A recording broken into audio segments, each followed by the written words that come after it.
Welcome to the Multipeak Marketing Podcast.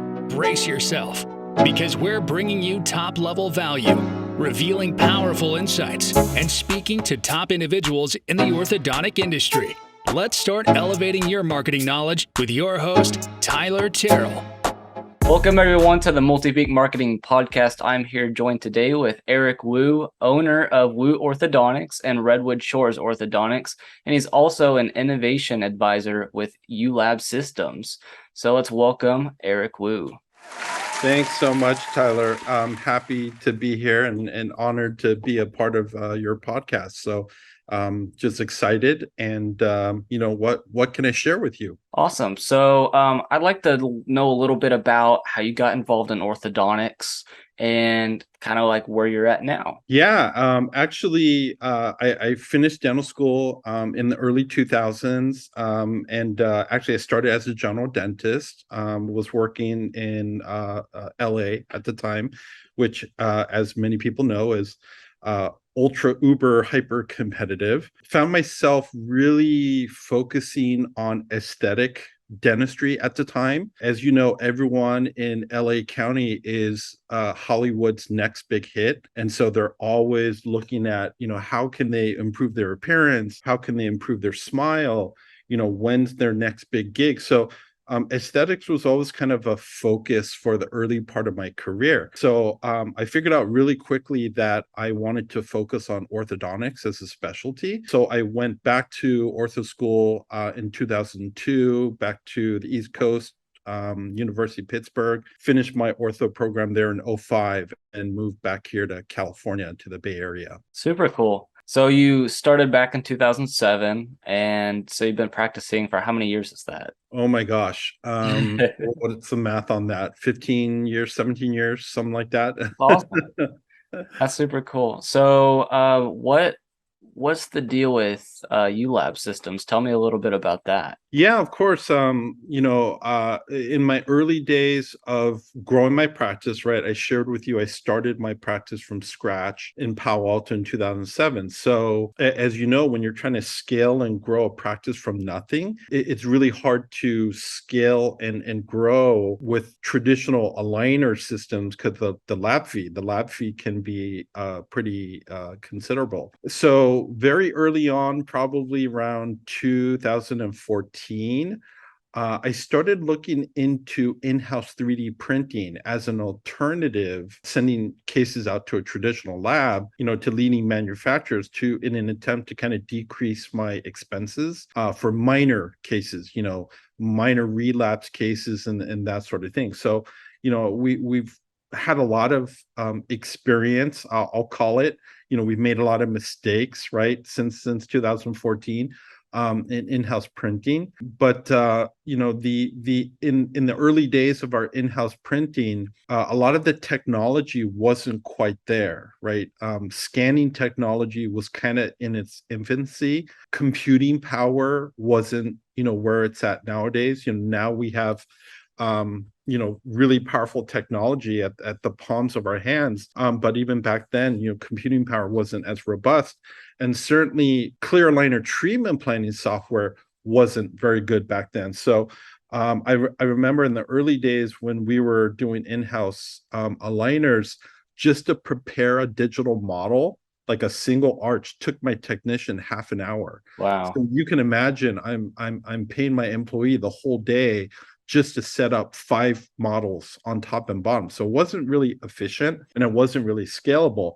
Fast forward to 2016, that's when I met ULab. And I saw their software at the time, which was version 1. And even their first version 1, essentially took that process of preparing models for half an hour per model down to a few seconds. Wow. So it was way more robust and way faster than what I was using at the time. And so that's when I decided that I wanted to jump on board ULab, not only as a client, using their software, but also I wanted to be a part of its development. And so I helped ULab gain their initial FDA 510(k) clearance approval. I stayed on as an innovation advisor and continued to advise them clinically. And I also lecture for them part-time on the side. Super cool. That's so awesome. So where you're currently at and how you started, very, very competitive space. So Yes. tell me how you got over that obstacle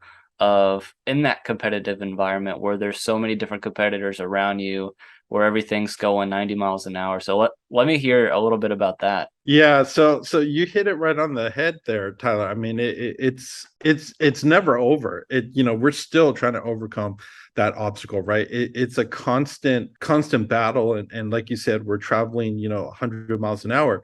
But I think the overriding guideline here is that we're always trying to set ourselves apart. We're always trying to be leaders within our field, and we're always trying to do something different compared with everybody else. So I think that guiding philosophy has served us well, since our inception in 2007, and continues to guide us in our decisions as a practice and as a business well into the future. So despite all of our achievements and our leadership within the industry, we're not content to just kind of sit on our laurels. We're continuing to disrupt and develop new technology, new treatment modalities, new techniques to continue to be leaders in the field.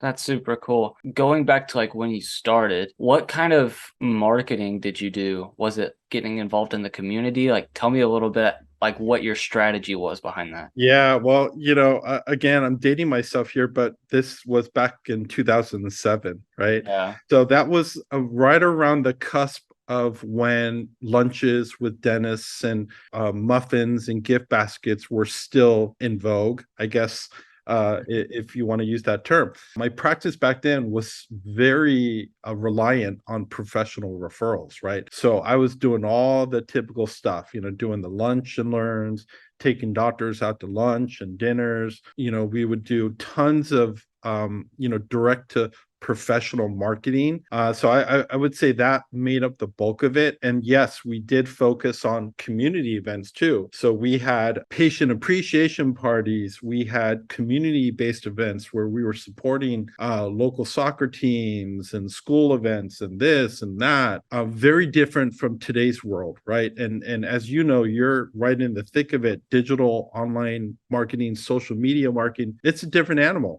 completely different world. And so we've had to adjust. We've had to pivot our marketing efforts. And truth be told, we really don't focus on professional marketing anymore. Our focus has pivoted to the digital world, just like our treatment modalities. The world of orthodontics is changing, and that orthodontic world is changing from an analog world to a digital world, both on the fixed side and the clear aligner side. So unless you adapt and change, you're not going to survive, unfortunately. Right. So those were just some of the steps that you took, just adapting to, like, even just like you said, the clear aligners and partnering up with ULab and just getting more efficient. Like I talked a little bit about marketing right there. What have you seen like with the patients coming in? Like, how do they hear about you? Is it like, oh, like we just searched you up, your website looks cool, or like, tell me a little bit about that. Yeah. So Tyler, as you know, marketing is fairly multifaceted, right? There's really no magic bullet, although I think your average orthodontist thinks that magic silver bullet. But I think that at least for us personally, my experience has been it's multiple touch points, right? Yeah. They get online, they do a Google search, and they see all of our positive reviews.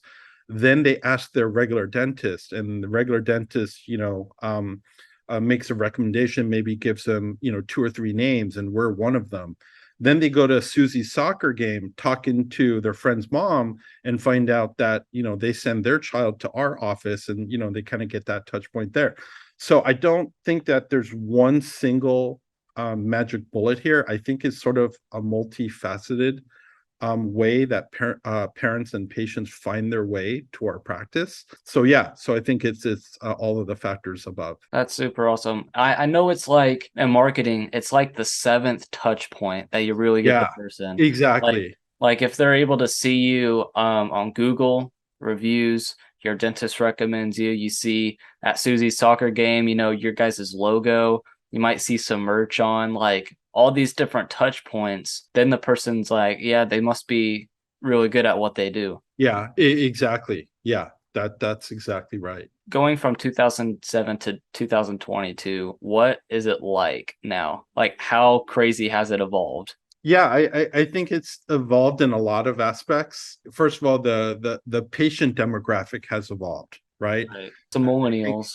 Right, millennials, right. Right. That goes without saying. So that's a completely different, patient demographic that we're, marketing to. So I'll say that as sort of the first difference. Second of all, technology has improved, right? Yeah. Technology has improved on both the braces side of things, clear aligner side, as well as internal systems, right? Practice management software, a lot of them are cloud-based now.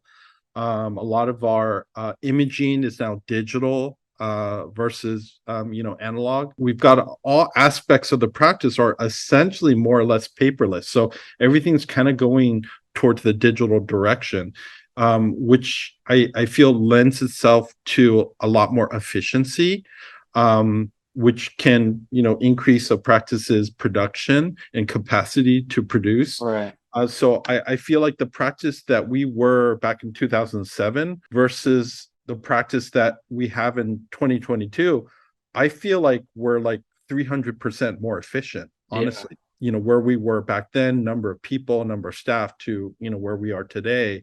I feel like we're doing a lot better in that regards. And with the orthodontic treatment modalities, with digital mass-produced braces, as well as the new clear aligner options today, I feel like clinicians today have a lot better control. They have a lot better control, a lot more predictability Right. with their treatment times, right? With all of these added tools, the treatment times of like 30 months and 36 months, I feel are in the past, right? Now we're looking at treatment times in under a year. A year. Right? Yeah. So that's really cool. Like to be able to finish a patient in a year or less, I think is just awesome because then that clears the way for, more production and more new patients. So just it's a great time. It's a great time to be in the field of orthodontics. Right. And you were talking about, we now have the technology to where they can get treatment that's less than a year. And it might be a little bit more than that, but compared to like what it was like 3 years, that's a drastic change.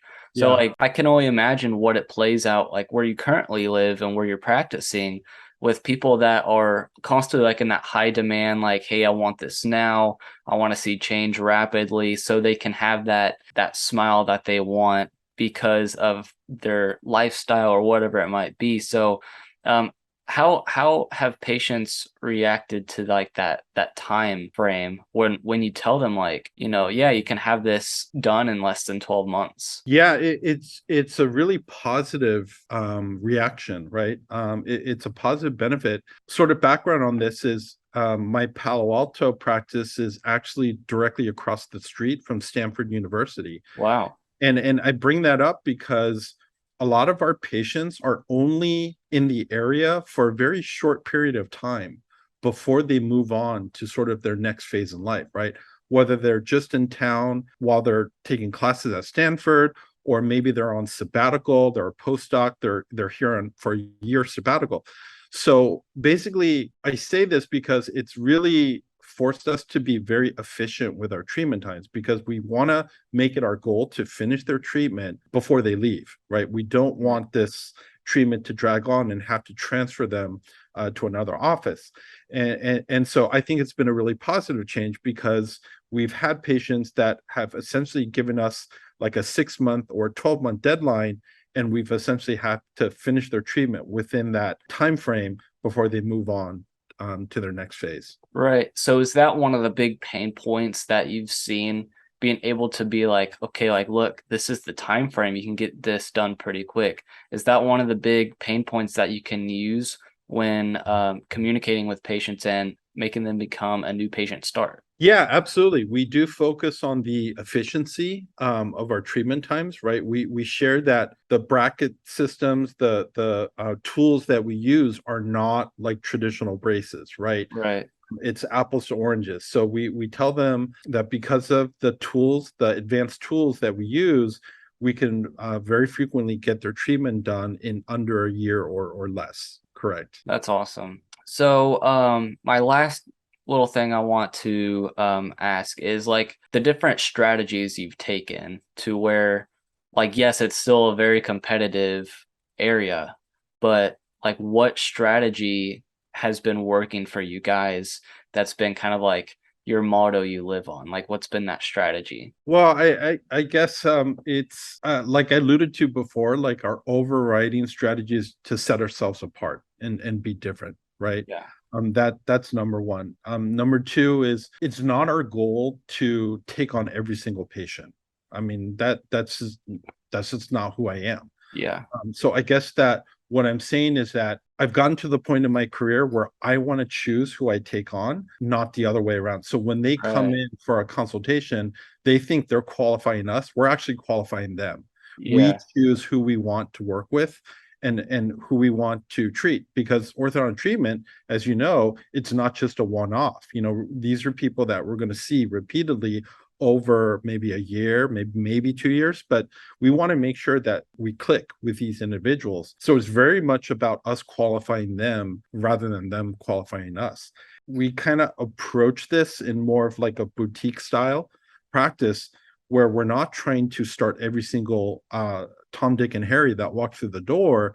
We're very much trying to qualify them and getting to know them as a person and treating them as a person, not just a set of teeth. Right. So you're basically just flipping the script and being like, look, we're here to qualify you to see if we're a good fit. Correct. Yeah. That's super cool. That's one of the things that I use as running my marketing company. I actually look for, who's going to be the best person to work with. Do I want to work with them? Like, do I see Mhm. this being a long-term thing? So that's like one of the big things I look for as well. And I think that's super cool that you're implementing that in your office. Yeah. Super cool.